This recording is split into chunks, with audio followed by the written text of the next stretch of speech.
Hari Om.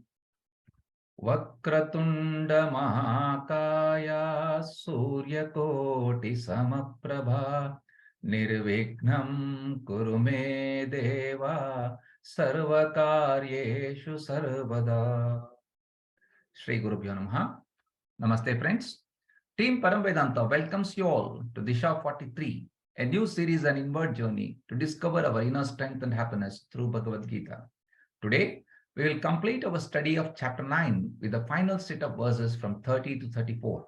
Dr. Rupa will take us through these verses. She will also touch the topic of bhakti as devotion to God as explained in Tattva Bodha. After the talk, we will have a teaching quiz session by Srimati Padma Chandrasekhar.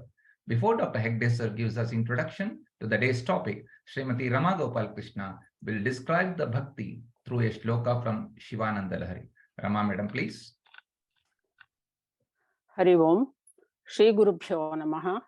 In Shivananda Lahari, Shloka 61, Shankaracharya illustrates 5 stages of bhakti using beautiful similes.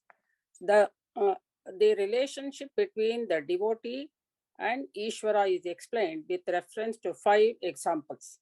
And the shloka says, Ankolam nija bija santatirayas kantopalam suchika sadhinaija vibhum latakshitiruham sindhusaridvallabham prapnotiha yatha tatha pashupatehe padaravindatvayam cheto vrittirupetya tisthati sada sa bhakti rityuchyate.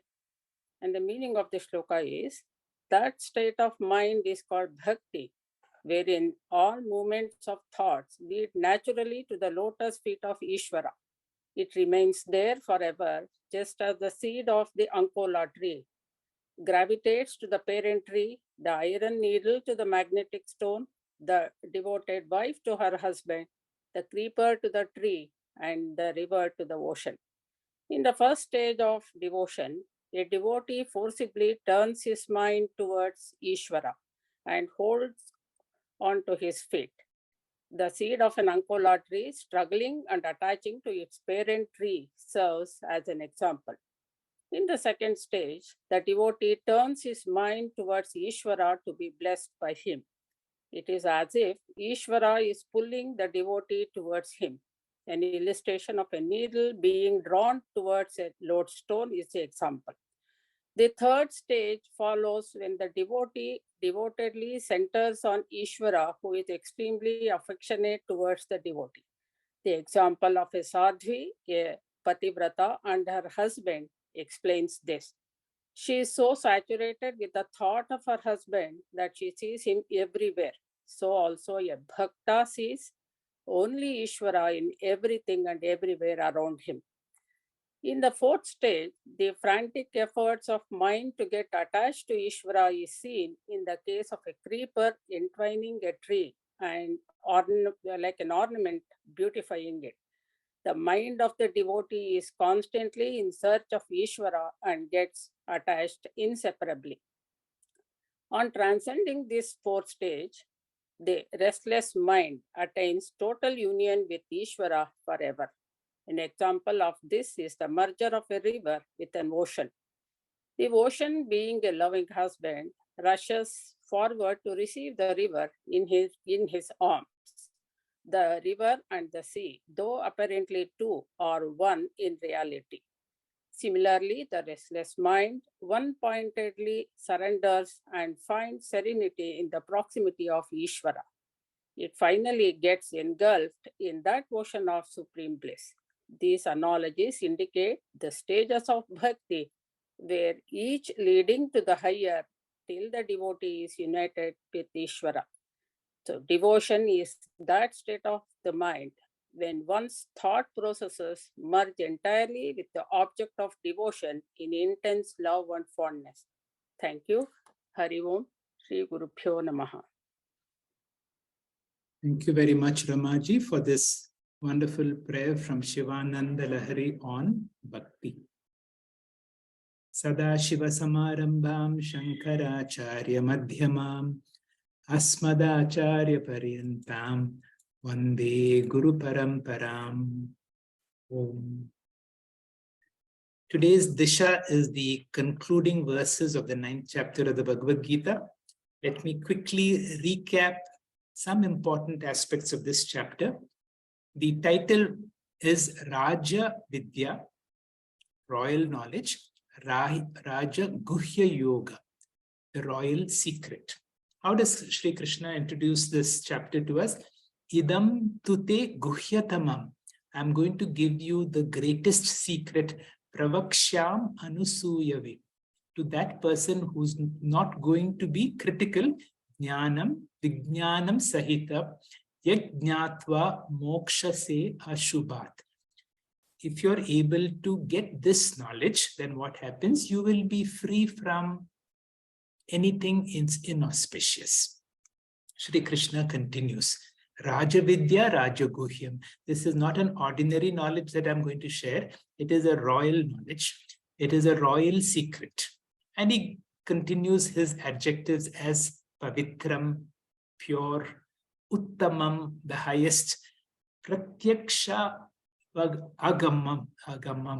That means you will be able to experience it directly. You will know dharmyam. It brings about dharma. Susukam. This is a often quoted word because normally we think that Brahma Vidya is very difficult, but Sri Krishna is giving us a word saying this can be for one who is prepared very easy. Susukam kartrur avyayam, which means this is something immortal. Sri Krishna continues. Now, what is this most important secret? Now, the God that we are looking for as seekers of Brahma Vidya is the most evident thing which is available all the time. Just like when I look around the world, I see light on all the objects. Without that light, I would not have seen any of them. And yet I take that light for granted. Exactly like the light on all the objects, is there some other illumining principle which I take for granted? That illumining principle which makes me conscious, which allows me to speak. Now that is the process of discovery that this teaching is all about. Am I able to recognize what the Kenopanishad says? Pratibodha viditam matam. In every experience, just like I take the light for granted, can I become aware of that consciousness principle because of which I'm able to see all of them? If I'm not able to do that, verse number 11 says, avajananti mam mudaha. If this knowledge is not there, that is the seed of samsara. Now, if Brahma Vidya or Jnana Yoga is difficult, Sri Krishna in this chapter immediately changes over to the path of bhakti, because bhakti is a shortcut to Brahma Vidya. What does bhakti do? Bhakti, if rightly practiced, bhakti, if it is nishkama bhakti, will give you jnanam. Not only jnanam, will give you a mind which is conducive for Jnana Yoga. So Sri Krishna says, Satatam kirtayanto ma yatantasya drida vritaha namastansasya mam bhaktya nitya yuktaha upasate. Be a bhakti, be a bhakta. What kind of bhakta? Jnana yagnena chapyante yajanto mam upasate ekatvena pratakvena bahuda vishvato mukham. He says, and this is the topic today, although we are talking about the 9th chapter of the Bhagavad Gita, because the 9th chapter deals so much with bhakti. In fact, you will see in this little introduction that I'm going to do, how many verses on bhakti are there in the 9th chapter. And that is why we have chosen the Tattva Bodha topic, which Dr. Rupa will speak exclusively on bhakti as 3 levels. Pratakvena. Pratak means Bhagwan, where I am here. Pratak means distinct. Bhagwan is distinct from me. Bahuda Vishvato Mukham means I see the Lord as the entire universe. The whole universe is none other than Vishwarupa Ishvara. That is the second level. And the third is through Jnana Yoga, you understand Ekatvena, Bhagwan as not different from me. And this is how Sri Krishna has come to the 15th verse in this chapter. From then on, Sri Krishna makes a division into what is called bhakti, can be sakama and nishkama. He encourages both. He says it is perfectly okay to be a bhakta, to seek all the things that you want. But remember, let us not be permanent seekers of material things. Let us move from sakama to nishkama. And this is a very important classification. There is this phrase that I've been quoting many times, but now I see the significance of it. I asked all things that I might enjoy life. That means in sakama, you keep on asking. I was given life. I was given, I am Atma Brahma, which I have taken for granted. I was given life that I might enjoy all things. Now, this understanding comes only through Nishkama Bhakti, through Guru Shastra Upadesha. There is a story which I would like to share. And this is a story from which Swami Dayananda Saraswati would share with so much of laughter, even as he's sharing the story. This is a story in ancient times where a man had an opportunity to meet the Maharaja, a very powerful king of his time. In those days, the kings were very powerful. They inherited the entire kingdom. And if you get to meet him and if you could ask him for anything, I want to start a school, I want to start, and for a king to give him acres and 100 acres of land in your territory is not a big thing for him. So this man had a great opportunity to meet the king. And he was so enamored by all the pomp and the glory that, and when it came to ask, in those days, and even for a long time, we used to see people having betel nuts, arecanut, and when they add a little bit of lime. So when he was asking the king, he said, I have got betel leaf, I have arecanut. Can I have a little lime? And Swami Dayananda Saraswati would laugh loud. And he says, this may look very foolish, but what are we doing in all our temples, in all our holy places? We are all sakama bhakta. We are asking for that little line, then I can ask for everything else. When I become a nishkama bhakta, then what happens? I get two important things. I get jnana yogyata, and once jnana yogyata, a guru comes into my life. And that is why Ananya Chintayanto Ma. See these beautiful verses. Ye jana paryupasate tesham nityabhiyuktanam yogakshemam vahamyam. For such a person, I take care of your every requirements. More beautiful verses like Patram Pushpam Palam Toyam. It is not what you offer me, a leaf, a flower, a fruit, and water. But can you give it to me with bhakti? I will accept, your devotion. What kind of sadhanas? Yat karoshi yadasnashi. Whatever you do, whatever you eat, whatever you offer. Yadash dadasi yat tapasyat si kaunteya. Make this as an offering to me. So with this background, Dr. Rupa will tell us these concluding verses of this beautiful 9th chapter of the Bhagavad Gita, which is soaked in bhakti, and give us an understanding of what bhakti is. Now, we can speak a lot about bhakti, but there is a beautiful salt doll example and the sea which Bhagwan Ramana has spoken about. And once Dr. Rupa has spoken about it, in my concluding presentation, I will speak about this experiment. Now, let us be salt dolls with the sea in our own understanding of bhakti. With this background, I will request Dr. Rupa to begin her DISHA presentation on the concluding verses of the 9th chapter of the Bhagavad Gita and about bhakti as a way to God. Dr. Rupa, please. Om Shri Gurubhyo Namaha. Today, we'll be discussing the topic of Tattva Bodha. The subtopic is devotion to God or bhakti. followed by Bhagavad Gita chapter 9, verses 30 to 34. 30 to 33 discusses the glory of Nishkama Bhakti, and verse 34 discusses the 5 stages of the life of a bhakta. Moving on to Tattvabodha, Bhakti is devotion to Lord. The next slide, we will discuss the definition of Bhakti.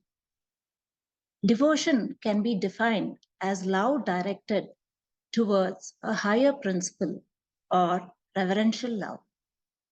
Sounds simple, yet we need to study about it. Why?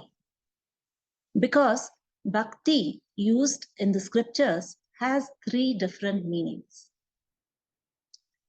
The first meaning of Bhakti is based on bhavana or love of God.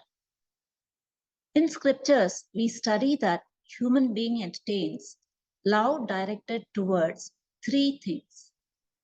Firstly, love towards goals, which is whatever goals we want to accomplish in life. This is of mediocre intensity. This is also called Madhyama Bhakti. Secondly, love towards means. Only through means we can accomplish the end. That is least in intensity, and this is called Manda Bhakti. And thirdly, love towards oneself. The object of love, this is the highest in intensity. The self-love is equal to God love. This is called Uttama Bhakti. To understand this concept better, let us use God as an example in this field. Most people look upon God as means of achieving various worldly ends. I worship God today as I want this particular thing to happen. This is Manda Bhakti. Few people are mature enough to understand God as a symbolic representation of security, peace, and happiness. The God is the end of my life. My love of God as the end is more intense than the previous one. This is called Madhyama Bhakti. The third rare form of love, most intense form, where I look upon God not as the means or the end, but God as not different from myself. This is called Uttama Bhakti. Next slide. Now let us move on to the second meaning of the word Bhakti, based on the sadhana or course of discipline to accomplish the spiritual goal of moksha. Bhakti Yoga includes or encompasses all 3 disciplines, that is Karma Yoga, Upasana Yoga, and Jnana Yoga. In Karma Yoga, we need to have Ishvara Arpana Bhavana and Ishvara Prasada Bhavana. In Upasana Yoga, we do various activities like Manasa Japa, Manasa Puja to get Chitta Shuddhi. And in Jnana Yoga, we follow Shravanam, Mananam, and Nididhyasanam under the guidance of Guru and scriptures or Shastram. The next slide, we get to know the third meaning of Bhakti, depending on the principle of God and our understanding of God. It is also dependent on the maturity of the seeker and the intellectual caliber of the seeker. For a beginner, God is the creator of the world, that is Jagat Karta Ishvara. God has one form, and this stage is called Ekarupa Ishvara. For a grown-up thinker, the next level is God is the cause of the world, that is Jagat Karana Ishvara. In this stage, God has many forms, Aneka Rupa Ishvara. Next, in the final stage, God is the very substratum of all the forms which he transcends. That is, Jagat Adhishtanam Ishvara. Here, God is Arupa or without form. This is the final stage of understanding. What we need to understand here is that the higher stage does not displace the lower one. It only adds another dimension. In the next slide, we see the summary of what has been said so far. Bhakti or love of God can be classified into 9 entities based on Bhavana Drishtya Bhakti Trayam, Sadhana Drishtya Bhakti Trayam, and Devata Drishtya Bhakti Trayam. Based on the love of God, we divided them into Manda Bhakti, Madhyama Bhakti, and Uttama Bhakti. Based on the course of discipline, we divided them into Karma Yoga, Upasana Yoga, and Jnana Yoga, together known as Bhakti Yoga. And based on our understanding of God, we divided them into Eka Rupa Bhakti, Aneka Rupa Bhakti, and Arupa Bhakti. Now, let's move on to the next part of our talk, which is chapter 9 of Bhagavad Gita, where verses 30 to 33 cover the glory of Nishkama Bhakti. And the final concluding verse of the chapter 30, verse 34, describes the 5 stages of a life of a bhakta. Now let's chant the verses 30 to 33, followed by 34. Api chet suduracharo bhajate mamananya bhak sadureva samanthavya samyak vyavasito hi saha Shipram bhavati dharmatma shashvachantim nigacchati Kaunteya pratijanihi name bhakta pranashyati mam hi partha vyapashritya yepi syu papayonayah Striyo vaishyastata shudra tepi yanti param gatim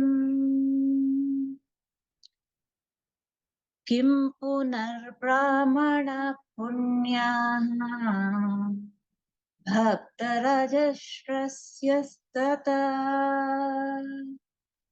anityamasukam lokam imam prapya vajasvaman manmava bhavamat bhakto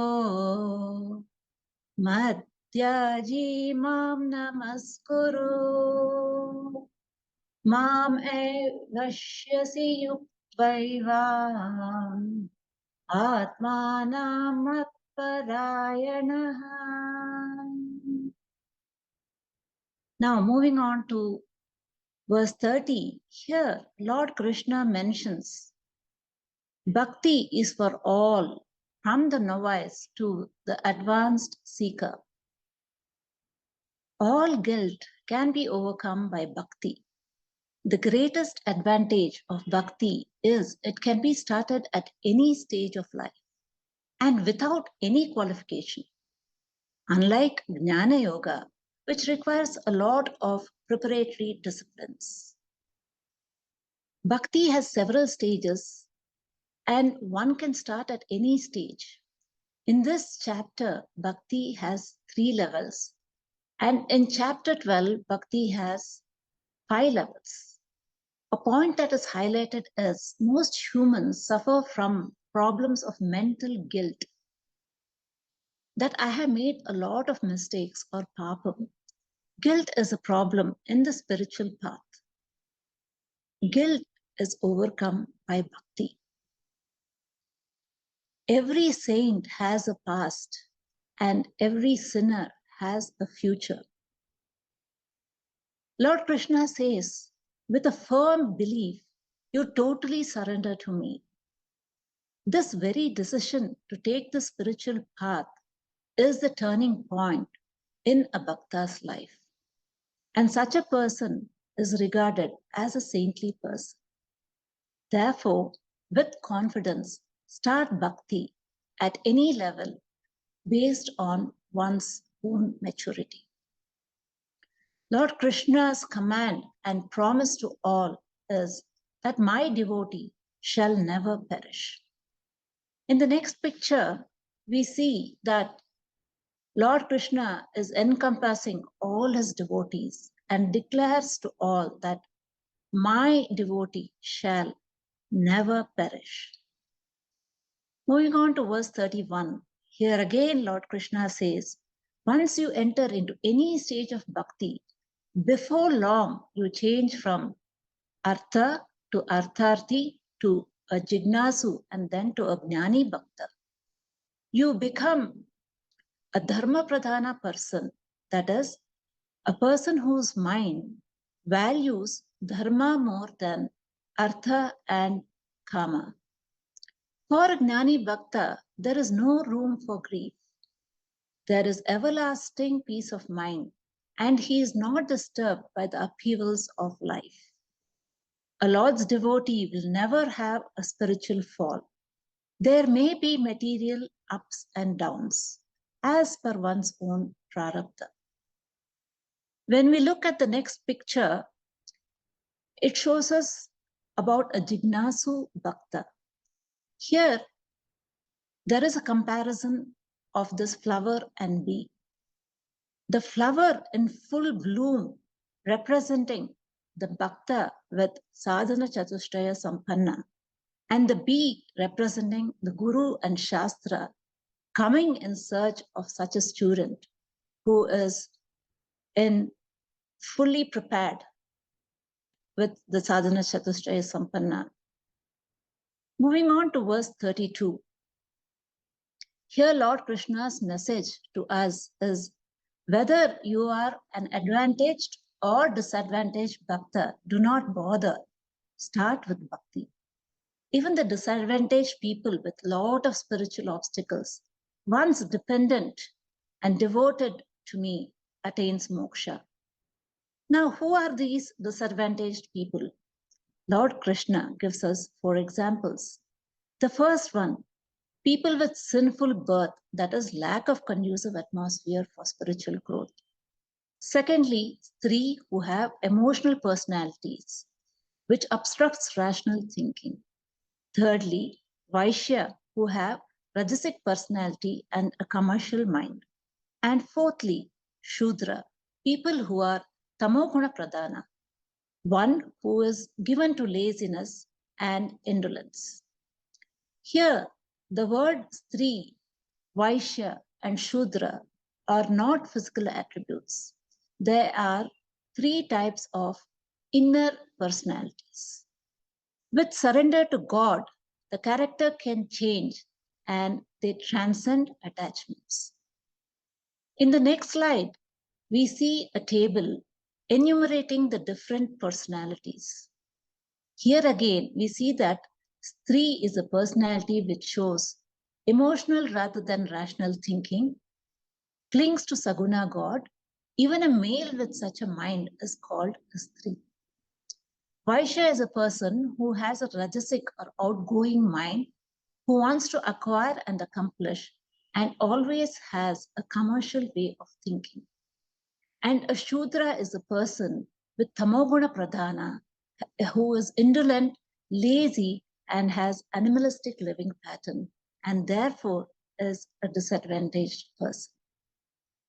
A Papa Yoni has a sinful birth, which is not conducive atmosphere for spiritual growth.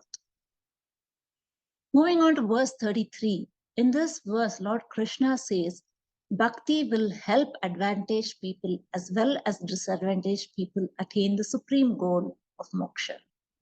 If disadvantaged people themselves can benefit, what to talk of advantaged people, O Arjuna, is what Lord Krishna says. The guna Brahmana and the guna Kshatriya are advantaged right from birth. How? The guna Brahmana has a sattvic mind, is naturally dharmic, not craving for artha and kama.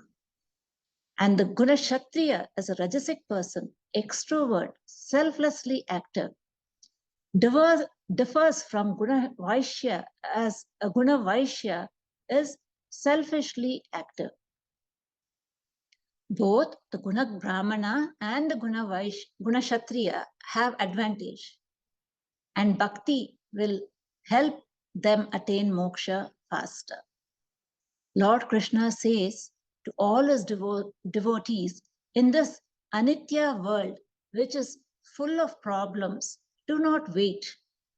Start with bhakti at any stage. Does not matter, even if it is artha bhakti. Do not postpone. Spend some time for spirituality.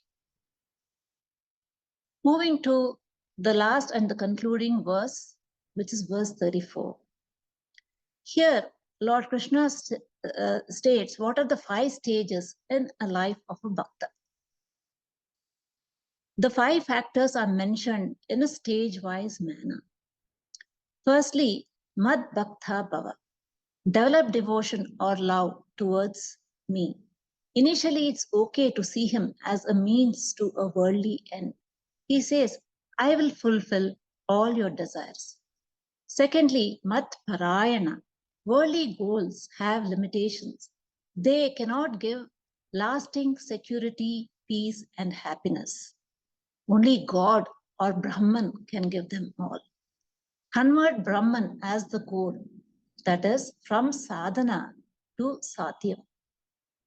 Thirdly, man mana bhava. Keep the ultimate goal of Bhagavan in your mind and subconscious mind all the time. Fourthly, madhyaji bhava. Convert all your actions as the worship of the Lord, become karma yogi. And fifthly, mam namas guru. Do not become arrogant. Your growth and success are because of the grace of the God. The word mam namas guru indicates the importance of grace. In the next slide, we see by engaging ourselves in this devotional, religious, and Vedic life, Lord says, you will definitely attain me and certainly attain moksha. Now coming to the last slide, which is a summary slide. Here, we'll just summarize what we learned so far. That bhakti is universal. Bhakti takes every person to moksha, whatever the level of the person. Everyone should start with devotion. Initially, the real nature of God not being known. God can be imagined as a person. Gradually, as we realize, from Ekarupa Ishvara to Anekarupa Ishvara, then one can go to Arupa Ishvara. The final message of the Lord in this chapter is start somewhere with bhakti. Om Tat Sad Iti Srimad Bhagavad Gita Su Upanishatsu Brahma Vidyayam Yoga Shastre Shri Krishna Arjuna Samvade Raja Vidya Raja Guhya Yogo Nama Navamodhyaya. Om Tat Sat Hari Om. Thank you, sir.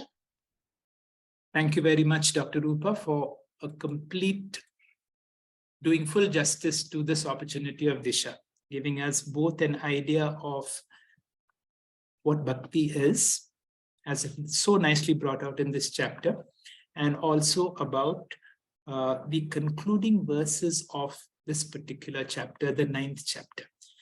You rightly highlighted that we can begin from where we are. Api chet sudu chara. You know, even if I've been a durachara, that means I have done a lot of sins in my life.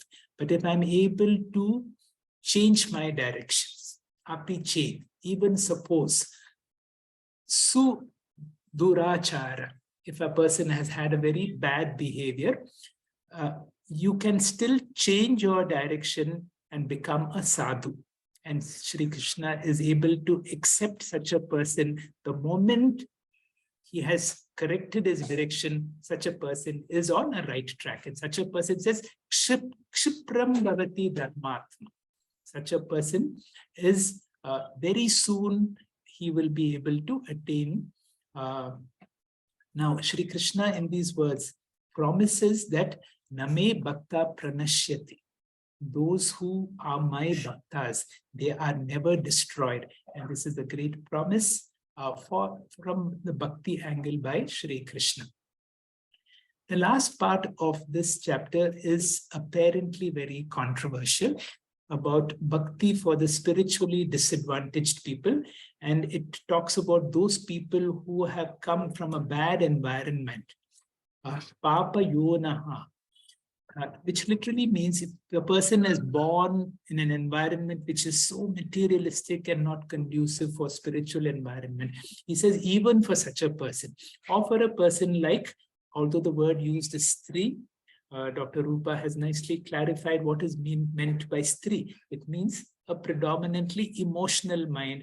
Vaisya here means a person who's more materialistic, and Shudra means tamo guna pradana.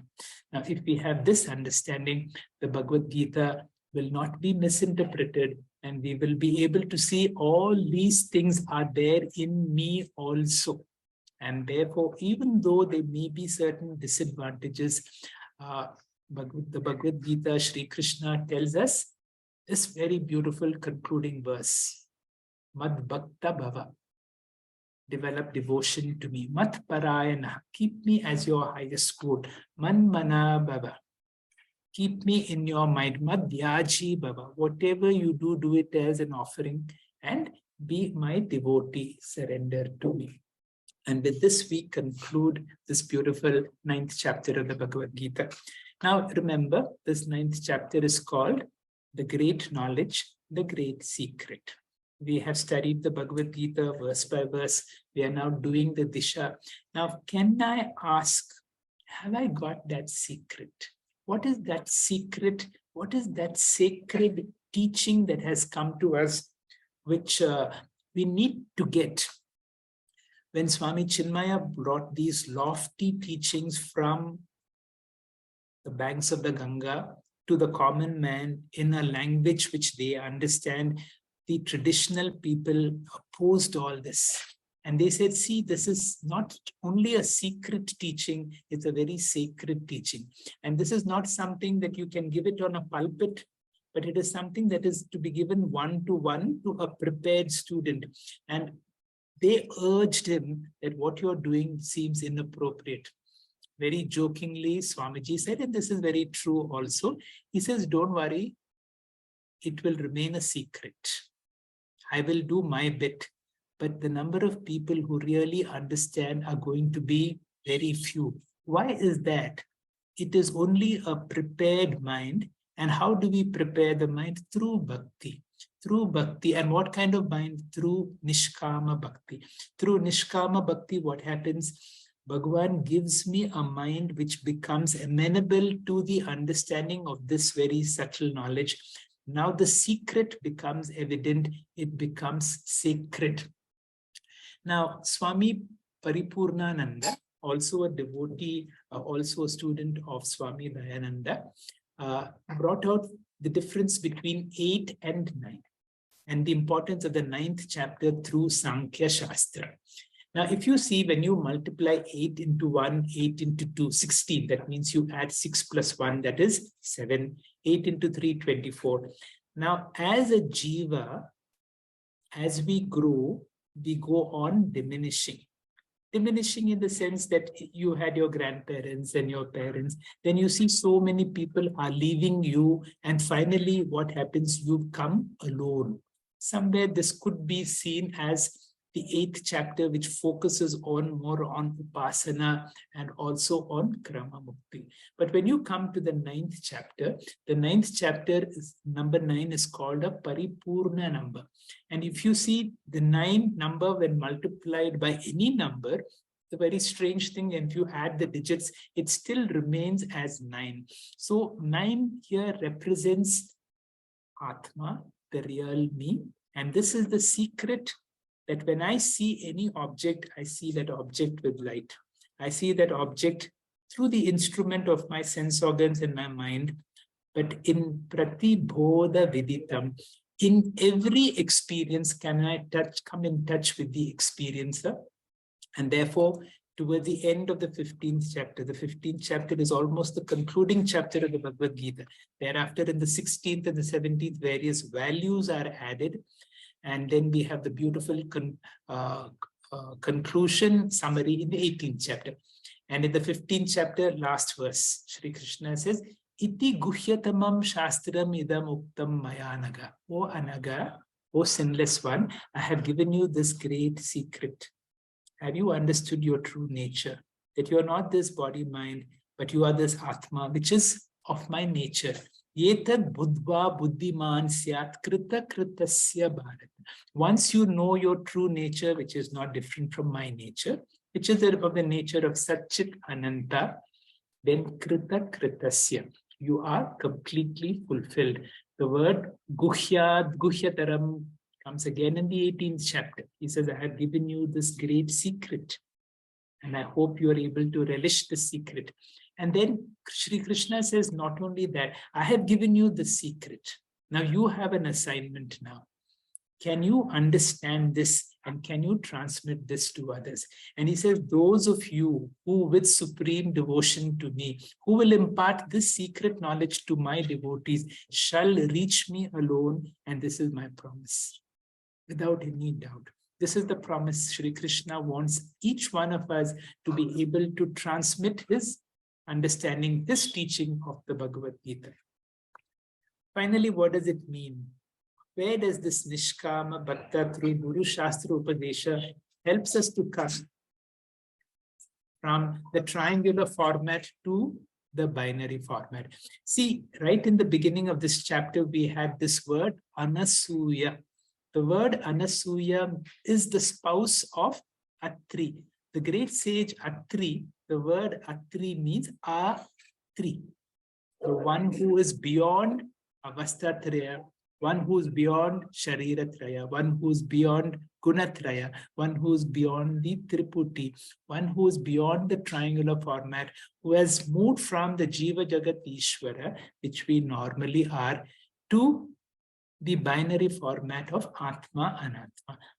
The more I understand I am Atma, everything is an Atma, Brahma Satyam, Jagan Mithya. Now this is where the 9th chapter is helping us to get into. Finally, what kind of prayer? This is very important, and this is the concluding part of what I would like to say. Swamiji has given us a very difficult sadhana. He says, no special prayer. Don't make any special prayer for your grandchild, for anybody else, because whenever you do a sakama prarthana, then what happens? It is your ahankara and this is your mamakara that gets strengthened. On the other hand, can we do prayers like Sarve Bhavantu Sukhinaha? When you do that, your grandchild or all those which mean so dear to you becomes included.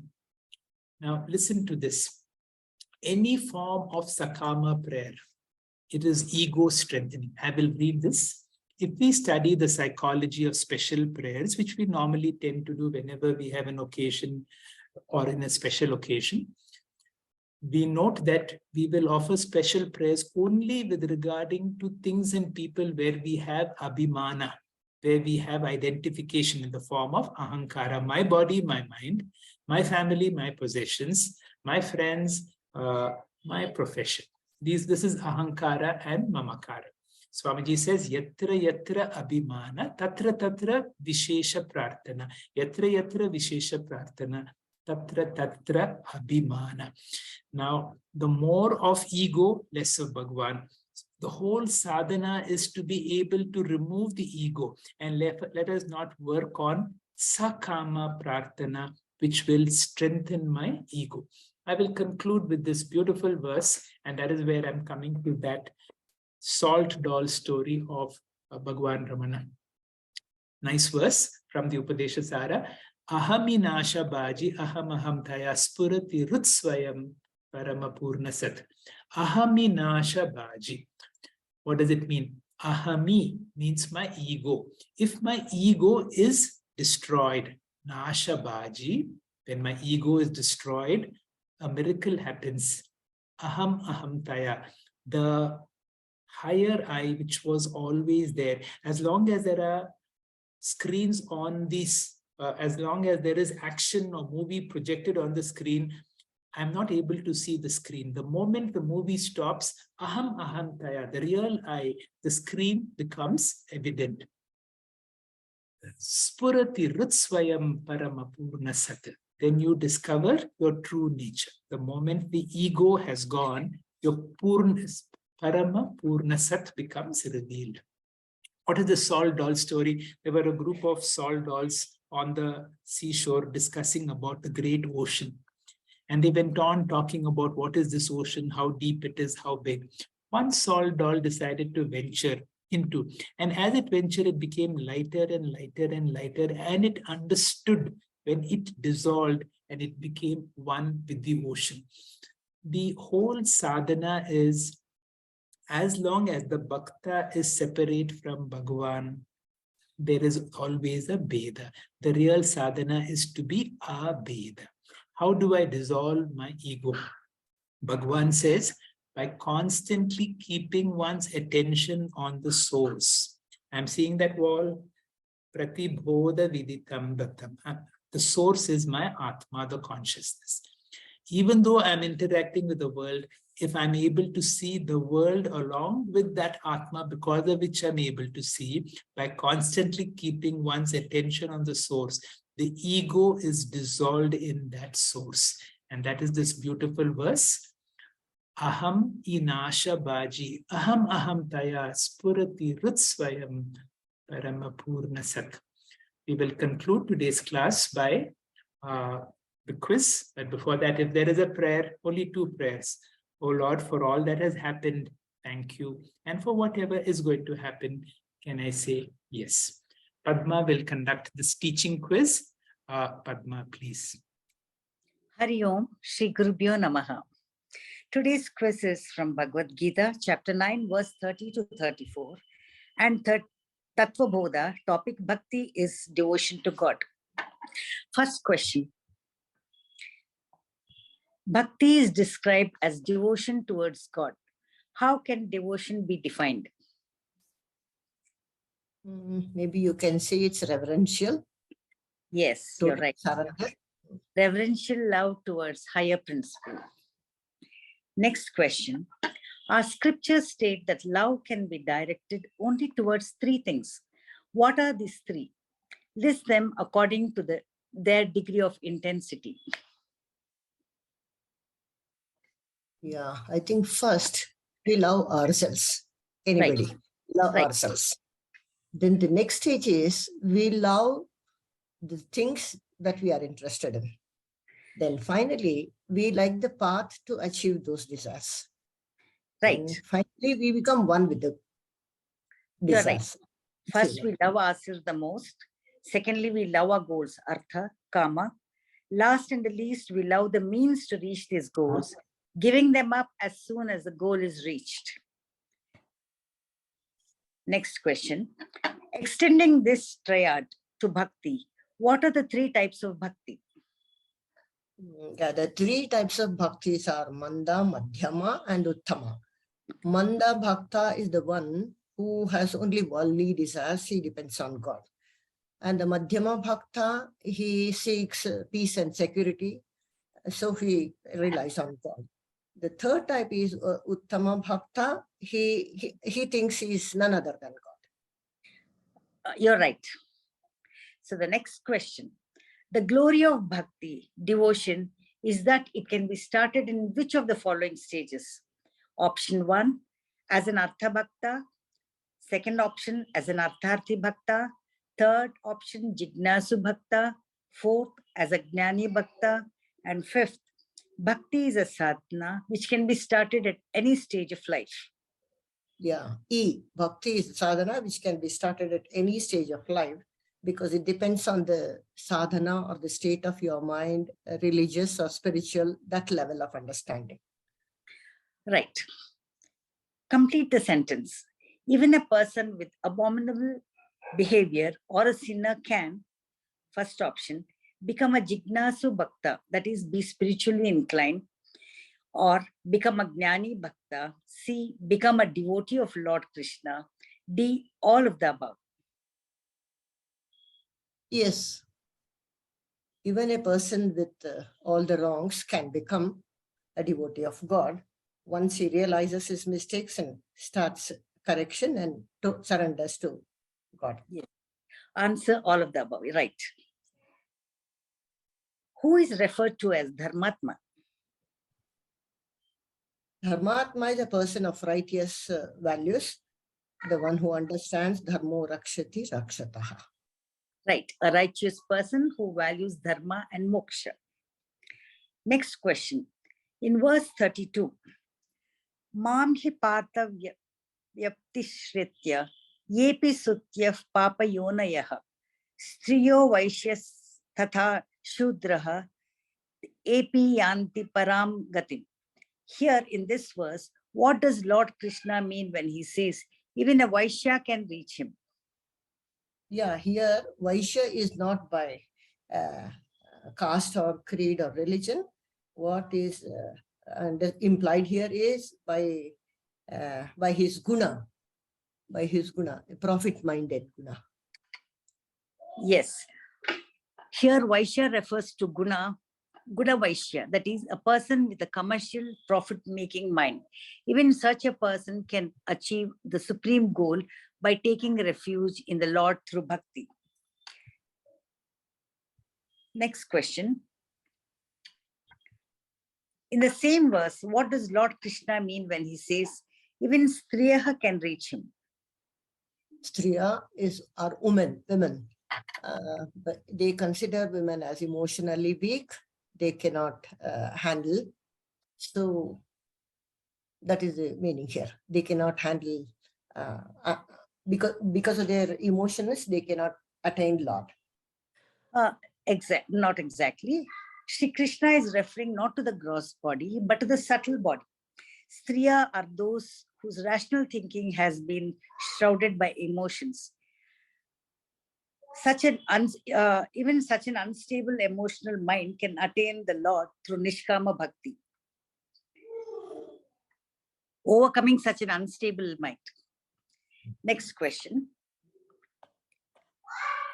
In the same verse, what does Lord Krishna mean when he says even a Shudra can reach him?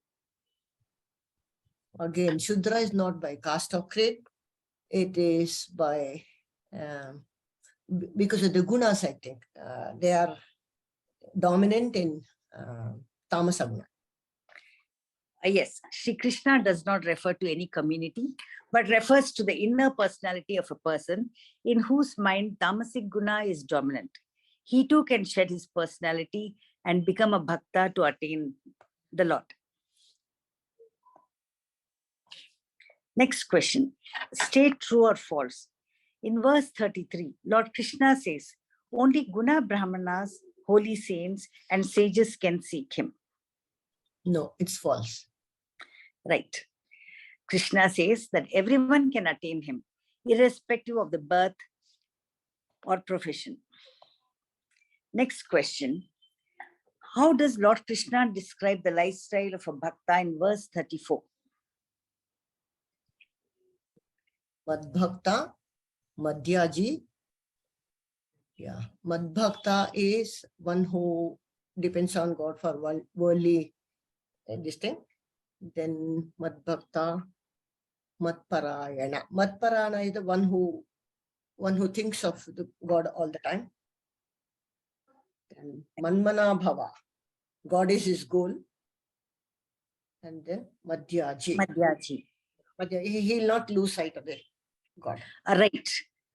Develop bhakti for the Lord, that is mad bhakta. Focus on the Lord as the ultimate goal of life, mad parayanaha. And do not lose the sight of God as the ultimate goal, man manabhava. Convert every action into worship of the Lord, madhyaji. Next question. In the same verse, why does Lord Krishna advise mama namaskuru? So that it is total surrender. Yes, surrender to the Lord, be under his shelter, seeking his blessings, and follow all the spiritual sadhanas. Thank you. Hari Om Shri Gurubhyo Namaha. Thank you, Padma, for a wonderful quiz. Thank you, Rupa ma'am, for a very interesting session, and Dr. Hegde sir for a very engrossing introduction and discussion. Thank you, Rama madam, for the beautiful shloka time. And thank you, friends, for your participation and valuable feedback. We'll log in for our verse-by-verse Bhagavad Gita session 131 on 20th January to embark on 18th chapter. Please log in at 6:45 p.m. sharp Friday. Thank you. Om Purnamada Purnamidam Purnat Purnamudachyate Purnasya Purnamadaya Purnamevavashishyate. Om Shanti Shanti Shanti. Hari Om Shri Gurubhyo Namaha. Hari Om. Thank you.